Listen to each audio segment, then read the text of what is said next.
মুহূর্তে বাংলাদেশের কি প্রয়োজন? এখন তো পলিটিক্যাল সায়েন্স নিয়ে কথা বলা দরকার। কেননা এখন এই রাষ্ট্রকে ভেঙ্গে নতুন করে সংস্কার করার কার্যাবলী চলছে। রাষ্ট্রকে আমরা সুন্দর, সুখী, সমৃদ্ধ, আলোকিত, বৈষম্য মুক্ত একটি রাষ্ট্র গঠন করতে চাই। আমরা যদি আগামীর বাংলাদেশকে সুখী সমৃদ্ধ করতে চাই, সুশাসন প্রতিষ্ঠা করতে চাই, তাহলে আমাদের এক বাক্যে বলতেই হয়, আমাদের বর্তমান প্রয়োজন হলো একটি ইসলামিক রাষ্ট্র, একটি আইডিওলজিক্যাল স্টেট, অর্থাৎ মদিনার সেই রাষ্ট্রের মতোই নতুন একটি রাষ্ট্র সাজানো অন্তত বাংলাদেশের জনগণের জন্য অতীব প্রয়োজনীয় হয়ে গেছে। কথা বলে না, কথা বলে না, একটু জোরে বলতে হবে, ঠিক না বেঠি? এই রাষ্ট্র ব্যবস্থাকে আমরা যদি মদিনার আলোকে সাজাতে চাই, তাহলে আমাদের কিছু শত্রু আছে যারা অপপ্রচার চালায়। না না, বাংলাদেশকে মদিনার রাষ্ট্রের আলোকে চালালে নারীরা ঘর থেকে বের হতে পারবে না। আছে না নাই? অনেকেই বলেন এটি যদি মদিনার রাষ্ট্রের আলোকে চালানো হয় তাহলে বহির্বিশ্বের সঙ্গে সম্পর্ক ভালো স্থাপন করতে পারবে না। অনেকেই আতঙ্কে আছেন, সর্বনাশ, ইসলামিক রাষ্ট্র মনে হয় ভয়ানক এক ব্যাপার, ভয়ানক এক বিষয়, যার কারণে ইসলামিক রাষ্ট্র গঠন হোক এর বিরুদ্ধে অনেক মুসলমানও অবস্থান নিয়েছে। কথা বলেন, ঠিক না ব্যাঠে? প্রিয় ভাইরা আমার,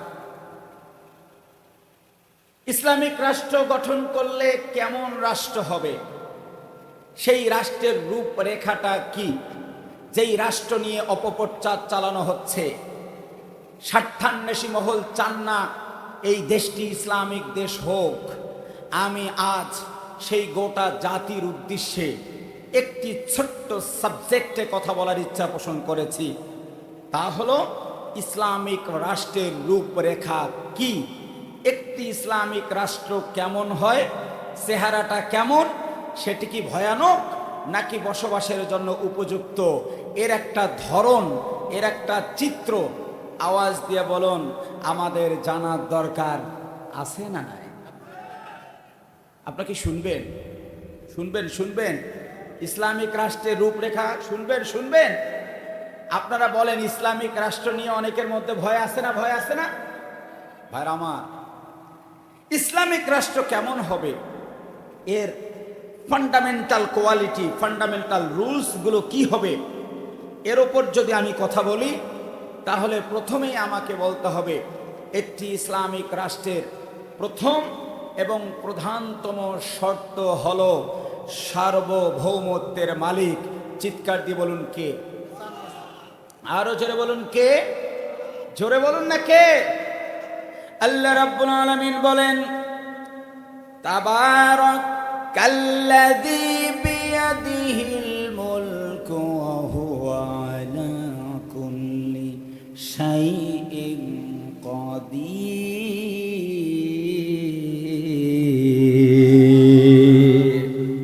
আপনাদের আওয়াজ শেষ না, আরো আছে, একটু জোরে বলুন আল্লাহু আকবার। আল্লাহ রাব্বুল আলামিন বলেন, অতি মহান তিনি, আল্লাযী, যিনি, বিয়াদিহিল মুলক, যার হাতের মধ্যে রেখে দিয়েছেন রাজত্ব, কর্তৃত্ব, নেতৃত্ব তার হাতের মধ্যে আছে। আল্লাহ রাব্বুল আলামিন হাতের মুঠোর মধ্যে রাজত্ব নিয়ে নিয়েছেন। এই রাজত্ব তার হাতের মুঠে রেখে পৃথিবীর মানুষদেরকে বলে দিয়েছেন, তোমরা মনে করো সার্বভৌমত্ব তোমাদের হাতে না, বরং সার্বভৌমত্ব রয়েছে, আওয়াজ দিয়া বলুন, কার হাতে? আল্লাহ রাব্বুল আলামিন একই সাথে বলেন, ওয়া হুয়া আলা কুল্লি শাইইন কাদির।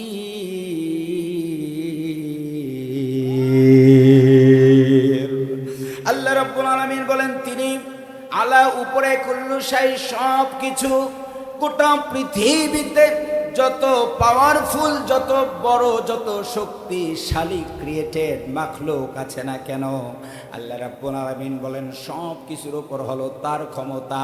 আল্লাহ বলেন আমার ক্ষমতা সবার উপর, আর আমার হাতের মধ্যে আমি রাজত্ব রেখেছি, কর্তৃত্ব রেখেছি, সার্বভৌমত্ব কোনো মানুষের হাতে আমি তুলে দেই নাই। আবার বলুন সার্বভৌমত্বের মালিকটাকে? আল্লাহ তাআলা হচ্ছেন সার্বভৌমত্বের একচ্ছত্র মালিক। কিন্তু যখন ডেমোক্রেসিতে আসে, গণতন্ত্রে আসে, তখন বলে জনগণ সকল ক্ষমতার মালিক। ঠিক না বা ঠিক? জনগণ সব ক্ষমতার যদি মালিক হতো, তাহলে এই যে ঊনবিংশ শতাব্দীর, বিংশ শতাব্দীর সব থেকে ডেঞ্জারাস ক্রাইসিস হলো কোভিড-19, করোনার সময় গোটা বাংলাদেশের সব জনগণকে বলা হলো তোমরা ঘরে ঢুকবা, বের হবা না, লকডাউন। কি ডাউন? একটু জোরে বলা লাগবে। কি ডাউন? জোরে বলেন দেখি, কি ডাউন? প্রশ্ন হলো, যেই নেতারা আমাদেরকে বলেছিল জনগণ সকল ক্ষমতার মালিক, ওই নেতারা সব জনগণকে বলল তোমরা একটা করোনার সাথে পারো না। বলেন বলেন বলেন না, ঠিক না বে ঠিক? শুধুমাত্র করোনার সাথে যারা পারে না, তারা কোনো দিন, কোনো অবস্থায়, কোনো জায়গায় তারা সার্বভৌমত্বের মালিক হতে পারে না। আবার আওয়াজ দিয়ে বলুন, এক নম্বরে সার্বভৌমত্বের মালিকটাকে? এই জন্য আল্লাহ রাব্বুল আলামিন পবিত্র কুরআনুল কারীমে স্পষ্ট করে তিনি বান্দা বান্দিকে জানিয়ে দিয়েছেন, বান্দারে শুধু সার্বভৌমত্বের মালিক আমি না, বরং এই রাজত্ব আমি আল্লাহ পাক আমার হাতের মধ্যে রেখে দিয়েছি। যাকে মন চায় আমি এই রাজত্ব তাকে দিয়ে দেই, আবার যাকে মন চায় তার কাছ থেকে আমি রাজত্বটা কেড়ে নেই। আল্লাহ পাক বলেন, কুলিল্লাহুম্মা মালিকাল মুলকি তুতিল মুলকা মান তাশা ওয়া তানজিউল মুলকা মিম্মান তাশা ওয়া তুইজ্জু মান তাশা ওয়া তুযিল্লু মান তাশা বিয়াদিকাল খায়র ইন্নাকা আলা কুল্লি শাইইন কাদির।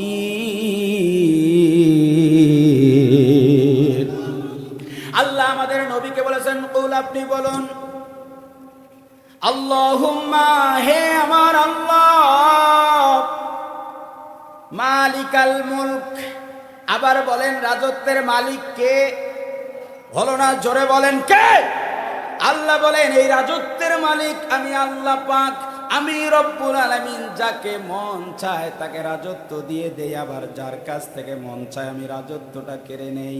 আল্লাহ বলেন স্বাধীনতা, সার্বভৌমত্ব আমার হাতে, আমি আল্লাহ ইচ্ছা করলে দিয়ে দিই, আবার ইচ্ছা করলে কেড়ে নেই। তবে বান্দা মনে রাখবা, যখন যাকে যোগ্য মনে করি তখন তাকে আমি রাজত্ব, আমার কর্তৃত্বটা আমি দিয়ে দেই। আল্লাহ পাক নিজেই রাজত্ব দেন, আবার রাজত্ব কেড়ে নেন। আল্লাহ যদি এবার মনে করেন আমার বান্দাদেরকে কোরআনী রাজত্ব আমি দিয়ে দিব, তাহলে বলুন দিতে পারেন কে? জোরে বলুন কে? আমরা সম্ভাবনা দেখছি। বাংলাদেশে ওলামায়ে কেরামের একটি প্ল্যাটফর্মে এসেছে, আলহামদুলিল্লাহ বলবেন না? দীর্ঘদিনের লালিত প্রত্যাশিত আমাদের স্বপ্ন ছিল। কিছু লোক আমাদের কানে ফিস ফিস করে বলতো, হুজুর আপনারা এখন, আমরা আপনাদের সাথে আছি। আলহামদুলিল্লাহ, এবার যেহেতু এক হয়েছে,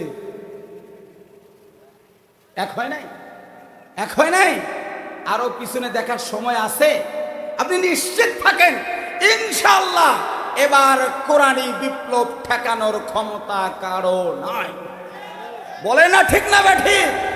এই বিপ্লবে আমি আপনি যদি ছোট্ট একটা খাদেম হতে পারি, আমাদের কপাল খুলে যাবে। আমরা তো সেই বালাকোটের ময়দানে রক্ত দিয়েছি, আমরা তো এই দেশেও 47-এ রক্ত দিয়েছি, আমরাই তো 71-এ রক্ত দিয়েছি, আমরাই তো 90-এ রক্ত দিয়েছি, আমরাই তো 24-এ রক্ত দিলাম। এবার আর রক্ত না, নতুন বিপ্লব শুরু করব।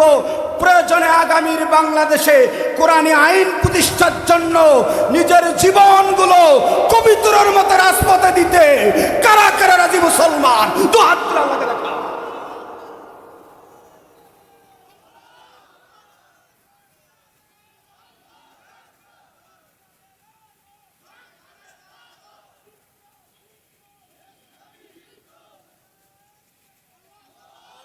আল্লাহ পাক আমাদের প্রত্যাশা কবুল করুন। চিৎকার দিয়ে বলুন আমিন।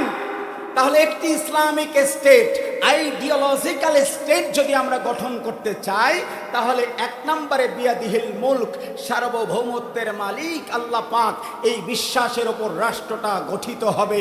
যেই রাষ্ট্রের বিশ্বাসে সমস্যা, সার্বভৌমত্বের মালিক জনগণ, সেই রাষ্ট্র কোনোদিন ইসলামিক রাষ্ট্র হতে পারে না। আমরা ইসলামিক দলগুলো যদি ক্ষমতায় যেতে পারি, প্রথম কনস্টিটিউশনে আমরা পরিবর্তন করে দিব সার্বভৌমত্বের মালিক। চিৎকার দিয়ে বলুন কে? এরপরে দ্বিতীয় নাম্বার আমি সংক্ষেপ করে যাচ্ছি। ইসলামিক রাষ্ট্র গঠন করতে গেলে সেখানে পরামর্শের ভিত্তিতে কার্যক্রম চালাতে হবে। সেখানে মাজলিসে শুরা থাকবে, তাদের পরামর্শক্রমে নেতা তৈরি হবে। ইসলামিক রাষ্ট্র গঠন করতে গেলে পরামর্শের ভিত্তিতে হওয়া লাগবে। কিন্তু আপনারা বলুন তো, এখন পৃথিবীতে ডেমোক্রেসি, গণতন্ত্র আছে না নাই? অনেকে আমাদেরকে বলে, হুজুর আপনারা ইসলামিক স্টেট করবেন কিন্তু ডেমোক্রেসি কেন? কমন প্রশ্ন। গণতন্ত্র দিয়ে আপনি ইসলাম কিভাবে প্রতিষ্ঠা করবেন? আমি বলি, বর্তমান বাংলাদেশে যারা এই মুহূর্তে এসে গণতন্ত্রের বিরোধিতা করছে, খুঁজে দেখবেন মূলত এরা গণতন্ত্র বিরোধী না, সরাসরি এরা ইসলাম বিরোধী। এই মুহূর্তে গণতন্ত্রের সবক দিয়ে আমাদের মহা বিজয়ের বিপক্ষে তারা অবস্থান নিতে চায়। কথা বলেন ঠিক না ব্যাঠি? Democracy by the people, of the people, for the people, এটা তাদের এক ধরনের ডেমোক্রেসি। পৃথিবীতে ডেমোক্রেসির অনেক পদ্ধতি আছে, আমরাও খেলাফতের পক্ষে। তবে বাংলাদেশের এই সিচুয়েশনে সরাসরি খেলাফতের কোনো উপায় নাই। যেই পদ্ধতি আছে এই পদ্ধতি অবলম্বন করে আমাদেরকে যেতে হবে, তারপর আমাদের মতো করে সিদ্ধান্ত নিতে হবে। কথা বলেন ঠিক না ব্যাঠে?